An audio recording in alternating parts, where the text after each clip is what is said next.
이번 시간에 우리 데이터 명명 규칙 파악에 대해서 같이 한번 살펴보도록 하겠습니다. 우리가 이제 물리적 설계 전에 우리가 기존 시스템을 파악을 해서 우리가 이제 데이터 명명 규칙이 됐든 아니면 시스템 자원이 됐든 데이터베이스 관리 요소가 됐든 이런 것들을 미리 우리가 이제 파악을 해야 됩니다. 그 중에서 이제 데이터 명명 규칙 파악이요. 자, 우리가 이제 데이터 명명 규칙을 알아보기 전에 일단은 우리 도메인이랑 우리 데이터 사전부터 좀 살펴보자고요.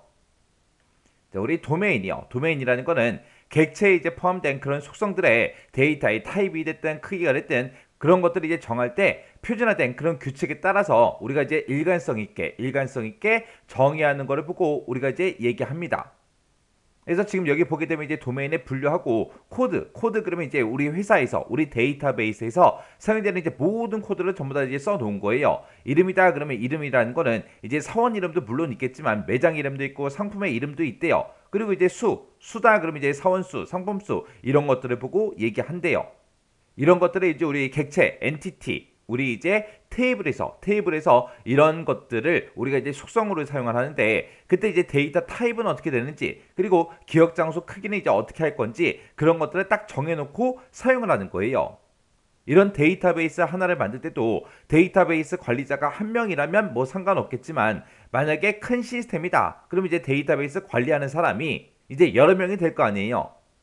그리고 데이터베이스를 이제 우리가 구축을 할 때 데이터베이스 관리자 혼자 하는 게 아니라 응용 프로그래머 그런 사람들도 같이 이제 작업을 한다고요. 근데 그런 사람들마다 전부 다 이제 사용하는 그런 도메인 명이 다 달라요. 데이터 타입도 다르고 만약에 기억 장소의 크기도 달라요. 그러면 안 되겠죠. 그래서 우리가 이제 표준화된 그런 규칙에 따라서 일관성 있게 정의한 걸 보고 우리가 이제 도메인이라고 합니다. 해서 사원 코드다, 매장 코드다, 뭐 상품 코드다, 사원의 이름이다, 매장 이름이다, 상품 이름이다 이런 것들은 지금 데이터 타입을 보니까 전부 다 이제 문자형으로 쓰겠다 그렇게 돼 있죠. 그때 이제 기억 장소는 이제 10이다 그렇게 써져 있고요. 이름은 20이다 그렇게 이제 써져 있습니다. 그리고 이제 수에 가는 거는 전부 다 이제 숫자 형태로 이제 저장되게 할 건데 그때 기억 장소의 크기는 10이다 그렇게 이제 써져 있어요.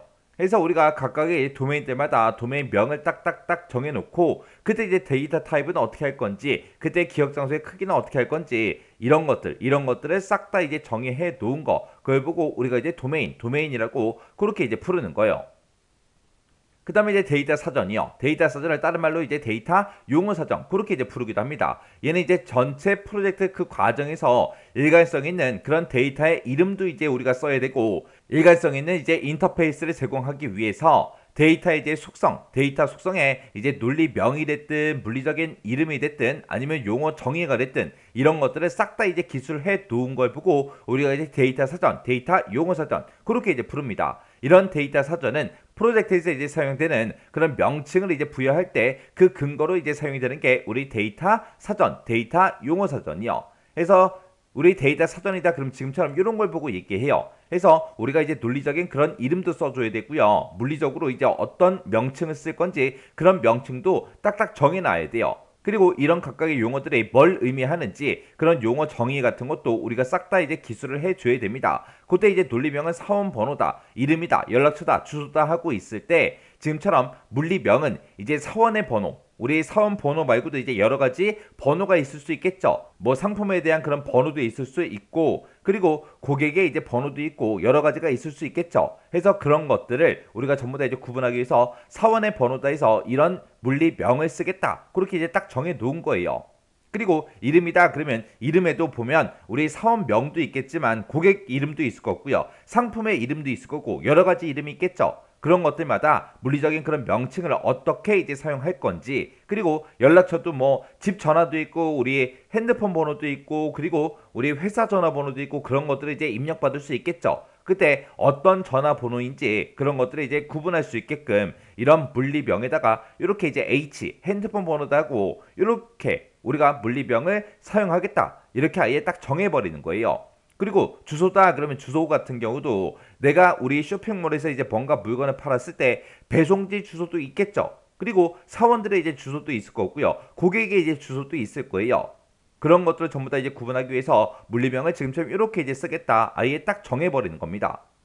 그래서 이런 식으로 데이터 사전, 데이터 용어 사전을 딱 정의해 놓고 이걸 가지고 우리가 이제 명칭 같은 것들을 부여할 때 이거를 이제 근거로 우리가 이름을 부여해 주면 됩니다. 자, 그때 이제 우리 데이터 명명 규칙이요. 데이터 명명 규칙이다라고 하게 되면 이름 갖다 붙이는 거죠. 데이터들마다. 그래서 물리 데이터 모델에 적용해야 되는 그런 규칙이다. 얘는 이제 조직마다 다를 수 있기 때문에 물리 데이터 모델을 이제 설계하기 전에 우리가 이제 미리 파악을 해야 되겠죠. 그때 이제 데이터 명명 규칙이 예시하고 나왔습니다.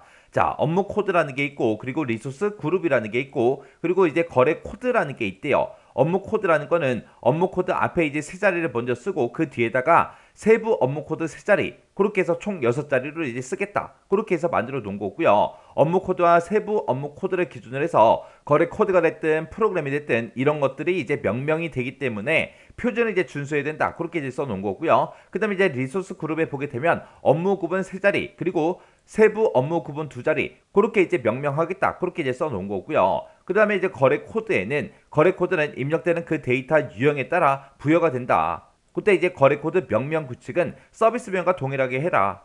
그때 이제 거래처 코드랑 서비스명은 1대1로 그렇게 명령을 해라. 그렇게 이제 되어 있습니다. 이런 식으로 이제 데이터 하나하나마다 전부 다 이제 명명 규칙을 전부 다 이제 세워주는 거예요. 그때 이 데이터 명명 규칙이라는 거는 데이터 이제 표준화 그리고 논리 데이터베이스 설계 그 결과물 그런 것들을 통해서 우리가 이제 파악을 해주면 되는 거고요.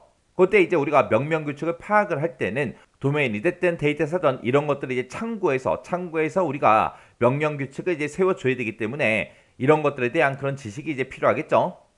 그리고 우리가 이제 물리 데이터베이스를 이제 설계할 때나 논리 데이터베이스 설계에서 적용되는 그런 명명 규칙은 서로 이제 일관성을 유지해 줘야 되겠죠. 이런 명명 규칙이 논리 데이터베이스를 설계할 때랑 물리 데이터베이스 설계할 때랑 서로 다르면 안 되겠죠. 그리고 이런 데이터 명령 규칙은 논리적 데이터 요소를 물리적 데이터 요소를 이제 전환할 때 동일한 명칭을 부여하는 그런 근거로 이제 사용이 됩니다. 아, 이런 게 이제 데이터 명령 규칙 파악이구나. 이 정도 이제 여러분들이 기억하고 지나가시면 돼요.